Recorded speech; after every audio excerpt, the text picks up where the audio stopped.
The UDR cast is not affiliated and does not represent any 12-step fellowship. I, Bill Ward, the host of the UDR cast, will be sharing my experience and my journey of recovery. That does include, but is not limited to, the literature contained in the Big Book of Alcoholics Anonymous and the 12 Steps. Our guests will be sharing their own path to recovery and what has worked for them. The UDR cast encourages and supports all paths to recovery.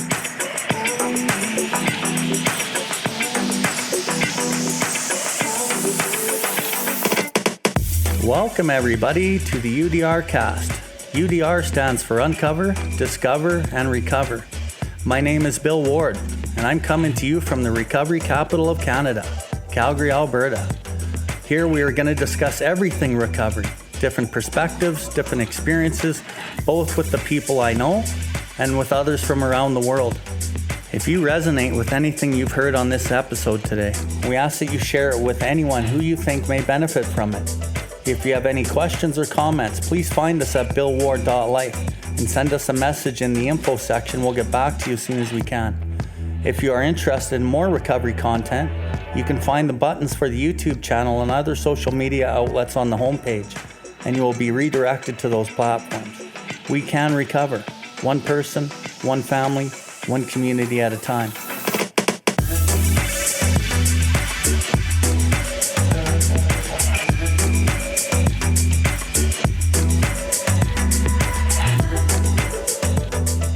So we were chatting earlier about this higher power thing, and you said you really love this conversation, and it's one of your favorite topics.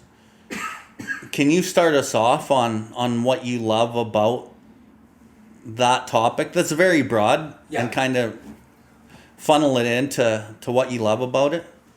Like it is true. I love it. I mean, I love it because it was something that eluded me for a very, very long time.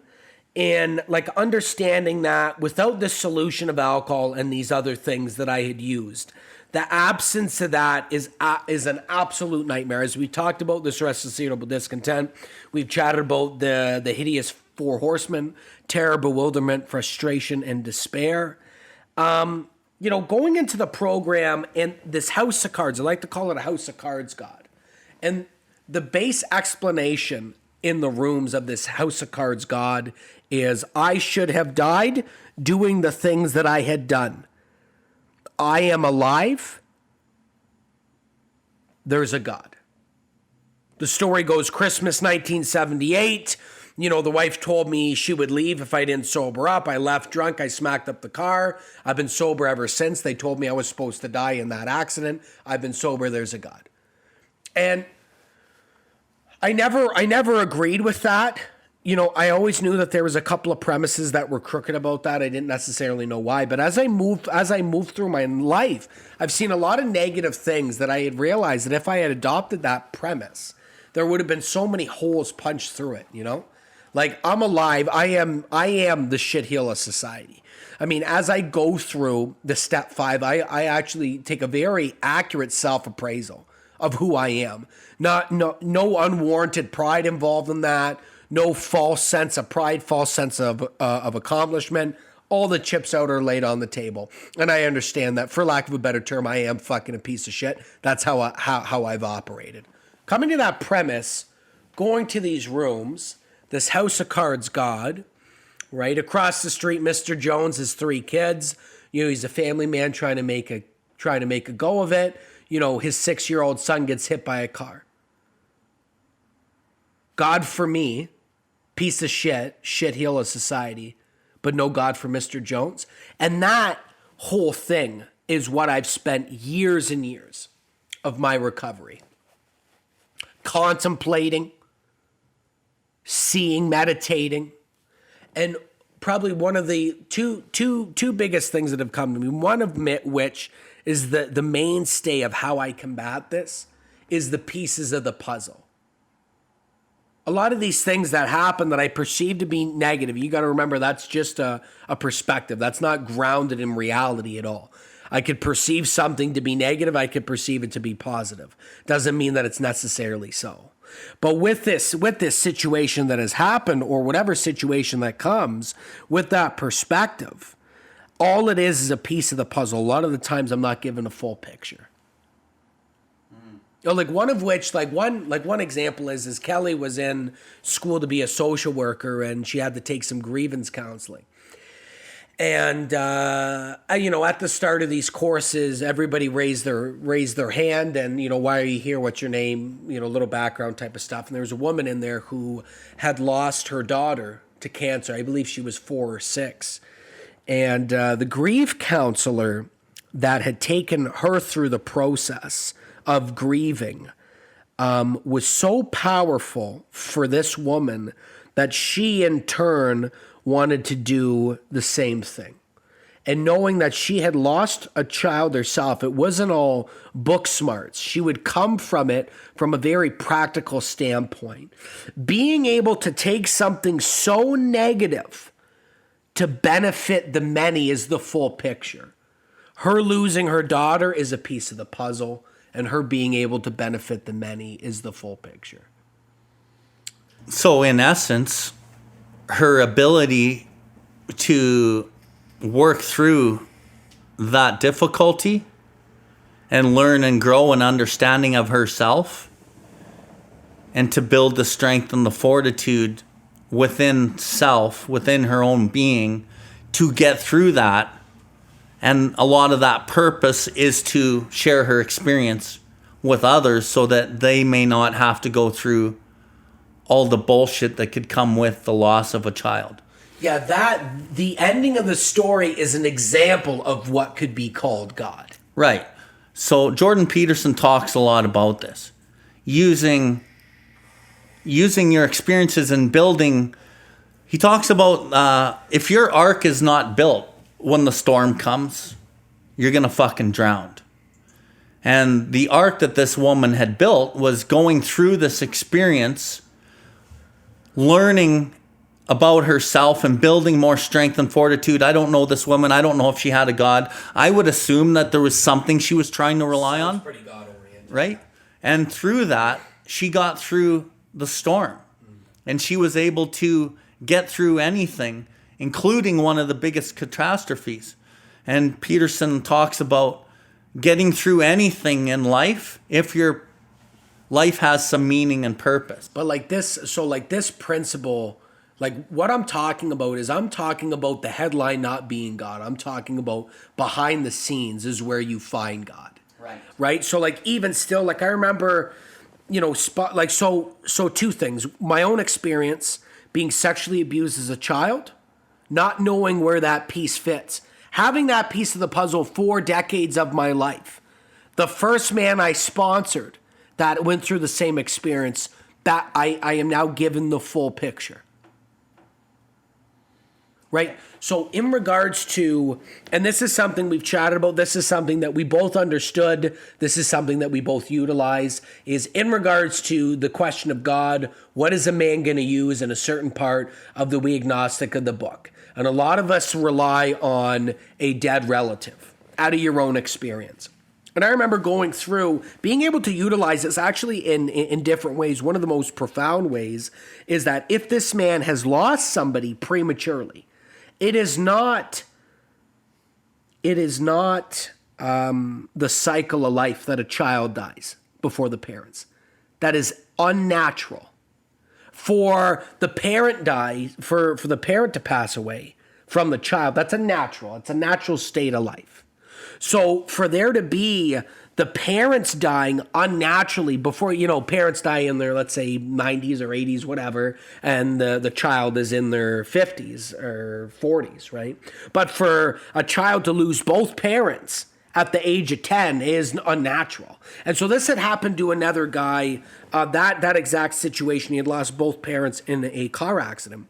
And before I even got to that resentment on God, we were able to flip it. He was actually able to utilize this tragedy in his life to build. He was able to segue the resentment, sidestep the resentment, and go right to the source.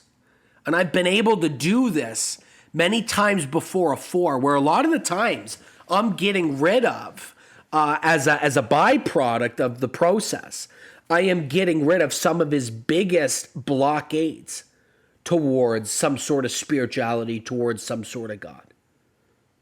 Right out of the gate, almost within the first number of sittings, we're able to fucking cut that right out. In step one. In We Agnostic. So in that respect, it's only come through your experiences as a sponsor where you've been able to identify that's an issue later.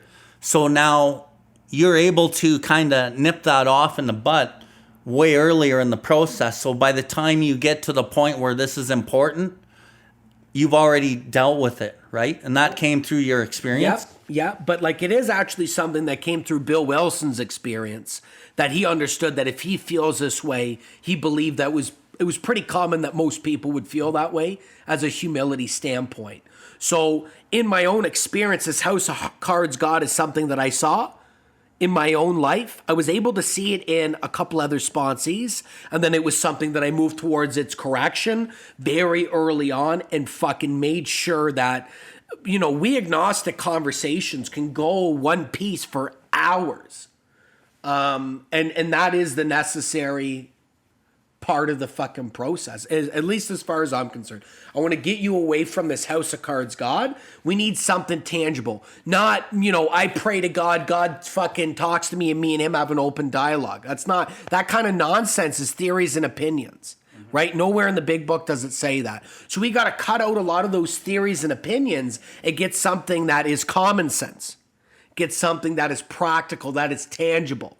Something that he could something that he could feel, something that he could see, something that he could connect to. It's a main line. What we have here is we have a main line to spirituality that is not convoluted by so many other religions. Like when a guy, wants to accept a certain religion, it is my experience that he has to accept every fucking thing on that religion or else it will fall short. So when I do We Agnostics chapters, to me, it's such an important chapter in the life of this person that I'm working with.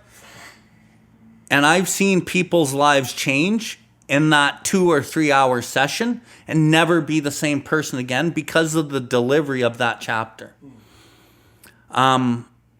So to me, it's such an important chapter to be able to deliver in a way that's really impactful, where there's like a spiritual awakening happening in that chapter. Yeah. And sometimes as I'm working with certain guys with really big egos, or they already know a thing or two about a thing or two, or they already have a conception of God based in religion or whatever, I can almost tell during the process whether this is really going to change them or whether it's not. What's your experience with how important the step 2 delivery is, and maybe the reception of that material? And I've never worked with a person, they might have been atheist or agnostic, and I've never had somebody stay an atheist or agnostic after I've taken them through that chapter. Yeah. So the need for the spirituality, why? Why do we talk about the higher power? Why do we talk about things like God? Like that is what precedes the We Agnostic. So if that's done properly, essentially the base conversation is your problem actually is the restless, irritable discontent. That is where it starts. You solve that, you will never drink again. It's just that simple. I wish I could tell you that every day do I have a reprieve? I have a reprieve on sanity. That's what I have a reprieve on. Am I going to be insane today or not, essentially? Right? So taking it back to that, if this man understands that, he understands the need for the higher power, then by the time we bust into that conversation, he's already laid open to this conversion experience. Right? So like Roland Hazard was laid open by Carl Jung, and like Bill Wilson was laid open by Dr. Silkworth, that is what we have to do with a man. Right? So anyways, we do that. That's properly done. Then I find it easier, for me at least, for a guy to tell me, fuck God. For a guy to tell me that, he doesn't think it'll work. And here's why. I talked to a man about his resentments, his disdain, his blockades on God before anything else. Always. I want to get all that out on the table because all those are his Achilles heels. As soon as he sees that, it's the guy that, smiles and shakes his head that's dangerous and the worst and the hardest to work with. Because he's not telling you the truth. The guy who tells me fuck God, I know fuck God. I know that's what you think. And I know that's what you feel. We both know that. At least that's like the most honest he's going to be with me. Is when he says things like that. I could work with that. It's much easier to take that and run with it than a guy who's not being honest, who's saying that, yes, he's believed in God his whole life and blah, blah, blah. And we both know that if that was actually the case, then he would not be alcoholic. So, in my experience, is it an important chapter? His whole recovery rests on how those conversations go. Like the practicality of that chapter for me started with God is everything or else he's nothing. I was able to take that from the pages of the book and put that in the actual practical application into my life. And what that looks like is, of course you burn it down to the ground. You're probably dealing with charges. You're dealing with debts. You are facing the music for the first time in your life. And a lot of things, you don't make self-centered decisions your whole life. You start for a couple of months of your life, you start making something of God-centered decisions and everything goes well. You are bringing God into the repercussions of those self-centered decisions. Once a lot of that is dealt with and you are making God-centered decisions, you will get God-centered outcomes. But in that process, it's an uphill fucking battle. Right? And in that, God is this situation that's happening here, or God is nothing. Which, God is this, or God is fuck nothing in my life. What is my choice to be? And it is to say that I will have to make that choice more than once. Maybe a number of times in a day, depending on the damage that I've made. Maybe a number of times in an hour. So it was about 2 years in, we had started going through the step 6 and step 7 material, and that shit was really speaking to me. And then there's a line in the step 7. This is about 2 years in, 18 months maybe. It says, when we place self-reliance first, a genuine reliance upon a higher power is out of the question. And I was just like, I stopped right there and I was like, are you fucking kidding me? If I place self-reliance first in any area of my life, then a genuine reliance upon a higher power is out of the fucking question. And then right there, it took me to what you had just mentioned about in step 2. Either God is everything or he is nothing. What is my choice to be? Well, my choice was that God was everything.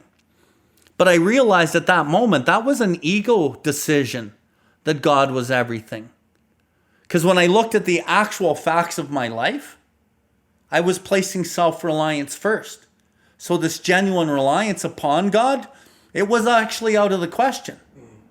So what that did in that moment, it was like light bulbs, mini spiritual awakenings. It fucking leveled me up to a point where, well, I really want God to be everything. So it allowed me to be more hyper aware of what I was fucking doing in my day-to-day life and behaviors and activities. And it allowed me to seek God more. Open God more. Not just to the situation and the circumstance like you just said. Because a lot of times through my life, I need God now because I'm dealing with shit, which is the repercussion of my decision based on self. But as I kind of became aware of that, it fucking really helped ramp me up. In around that same time, further up on that page, I believe it's on page 72, it talks about with a proper display of honesty and morality, we stand a better chance of getting what we really want. And I was like, fuck. So if I'm just rigorously honest and moral in any situation, I'll stand a better chance of getting what I really want. And that fucking sunk into my being as well, that line. A little further down that page, it talks about,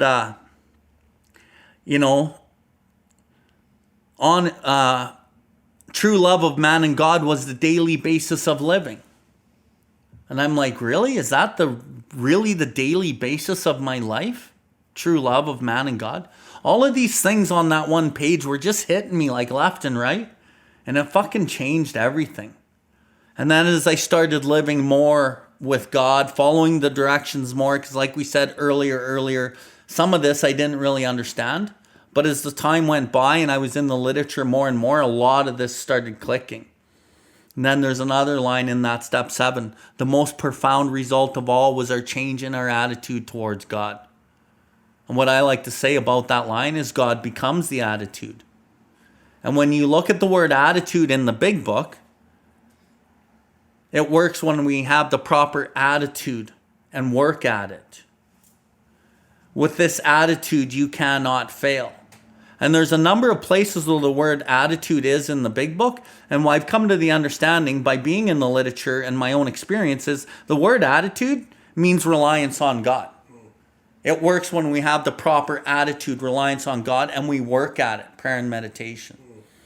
If we can think honestly, search diligently within ourselves, then if you wish, you can join us on the broad highway, the God highway. With this attitude, you cannot fail. The consciousness of your belief is sure to come to you. Like that shit all hits home pretty fucking profoundly. And that. The one word that always rang with me, it's the same premise of what you're saying. It's the exact same thing, but it's perspective.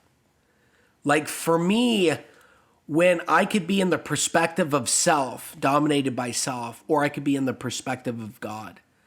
And when I have the ability to turn this power off by not doing the work and turn the power back on, that's what it feels like for me, is just a change in perspective, change in attitude, right? Like throughout this conversation, because we're both very solution-based, and maybe the listener isn't as solution-based, we've had a very good mix of problem and solution.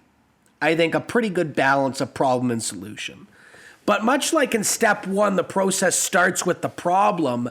The problem with God, and you had alluded to this previous, where a man will be Alpha and the Omega, essentially. Is that the man takes on the role of God. And it actually does talk about this in the chapter that we're talking about, which is We Agnostic, and that is the God of reason. And one thing that always made me laugh, but I always clued in on, and in some circumstances make me laugh, because where these guys are that I'm working with and where I am today, like these guys in early recovery, it looks as if God's will is my own. So I need a place to stay. I get a place to stay. I need a job. Generally, I'll get a job. Maybe I have some charges. All of a sudden, through some miracle, these charges are lifted, or just crazy breaks this guy gets in his first year, where I get pulled over for a speeding violation or for a turn signal out, and it's guns drawn pretty well. Like that's the severity of my defective character today. Like I said, the guy in early recovery gets tons of rope to fuck around, where, when your station changes, those windows get light and light and light, where you don't get the opportunity to fuck around. But the switch happens where, you're talking about this, the first year, now the real work begins. And why I believe the real work begins is the breaks end. These crazy opportunities and these crazy things on how he just thought his whole life was going to be a projection of his first year. And if that was the case, it's going to be easy. Is your first year hard? Yeah, sure, it's going to be hard. But nothing. Your responsibilities in life are absolutely nothing more often than not. So the first year is a gift, because the turmoil doesn't really start coming until the second year. And if you've built this house of cards God, you are going to rely on self again. And that's all I believe that it is this guy has no problem relying on God when these things that he thinks are God's will are actually his own, and these things come to fruition. But what happens in the second year when these things that are truthfully his will, that he's mistaking for God's will, all go the opposite end? Because that's actually God's will, right? More often than not, God's will is almost the exact opposite of my own. And I don't find that out to the second year, right? Sometimes God just is, eh? And so then what happens is I start to justify. I start to rationalize some of the most errant nonsense, right? You know, like you're sponsoring a guy and then all of a sudden he tells you, yeah, she's 3 weeks sober. You know, God put her in my path. And we both know that's fucking complete nonsense. But what is that? That is this God of reason. It has nothing to do with God.